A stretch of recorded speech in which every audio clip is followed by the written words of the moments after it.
John Ulzheimer is known as one of our nation's most recognized credit experts.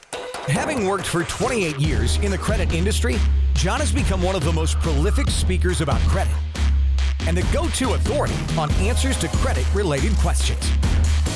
Credit Countdown with John Ulzheimer. Hello, my name is John Ulzheimer. I am a consumer credit expert with almost 30 years of experience in the credit industry.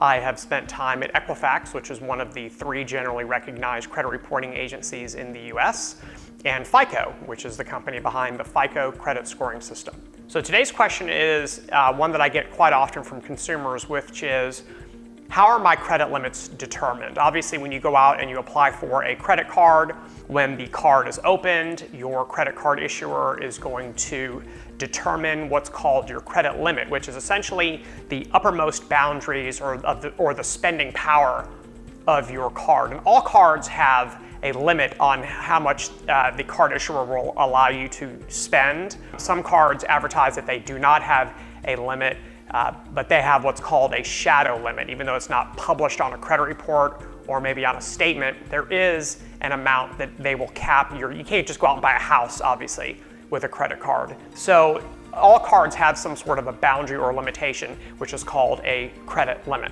So there are a variety of metrics. It's kind of a complicated little pie chart, if you will.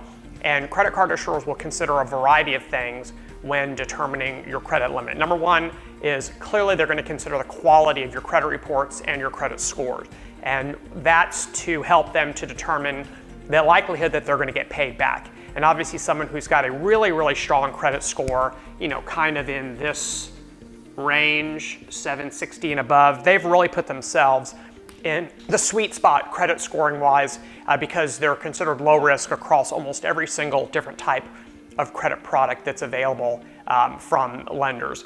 So if you've got really strong credit scores, the lender is feeling very confident that you're actually going to pay them back on time, which means that they're more likely to give you more of a credit limit or more buying power on your card. Number 2 is your capacity. So capacity is an entirely different metric than credit scoring or credit risk. Capacity is essentially your capability of making a payment.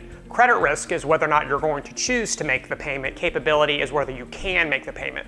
You can want to make your payments every single month, but if you don't have any money, then you do not have the capacity to make your payments. And so one is the ability to do so, the other is the choice to do so. So capacity is going to be determined based on a variety of things. Number 1 is whatever your stated income was on your application. And then number 2, credit card issuers use sophisticated modeling to determine what your capacity is, even if they don't know what your actual income is. Because our income changes over time, right? I mean, we may get a promotion, we may get a new job, we may work more hours, we may pick up a second job, so we may get bonuses that we're not factoring in, and so your capacity changes all the time.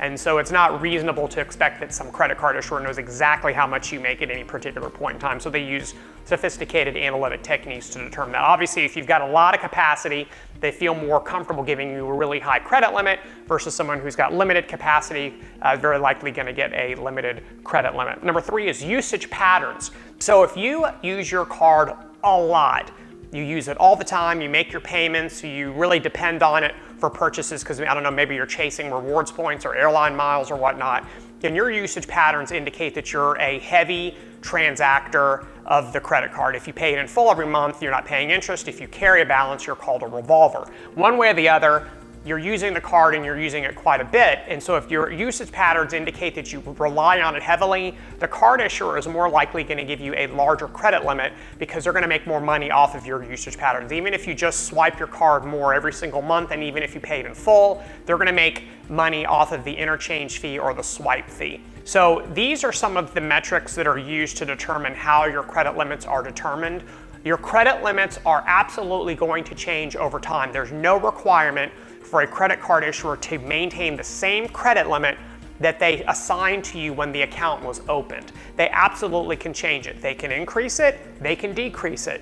Some of the reasons why they would increase it are because your scores have stayed strong, you've continued to make payments on time, you use the card quite a bit, so they feel more comfortable giving you kind of more of a runway, if you will, for usage of the card. Some of the reasons why your card limit might be lowered, bad news, if you're missing payments, if your credit scores are going down because you're mismanaging other types of obligations, or if you just go dormant on the card for a period of time. Credit card issuers don't make money unless you use the card, unless they're charging you a fee, but there are a lot of no-fee options. So if you have a no-fee credit card, this is just basically sitting there in your wallet collecting dust. They're making no money. There's no balance to the revenue and risk ratios. So they're likely going to either, well, they may even close your card, so suspend the credit line, close the account, or they may lower the limit because they would rather give someone else that limit who is using the card. So hopefully this answers some of your questions about how credit limits are determined. And of course, you can check what your credit limit is a variety of ways. You can look at your credit report to see what the reported limit is, and you can even look at the statement on your credit card bill that you get every single month, and it'll tell you what your credit limit is. Or you can call your issuer and ask them, hey, what's my credit limit? You can ask them for a credit limit increase. Limits are they're variable. They can change over time because of a variety of external influencing factors.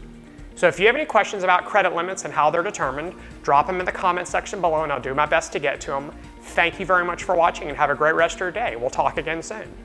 For more videos and credit tips from John Ulzheimer, go to www.tradelinesupply.com.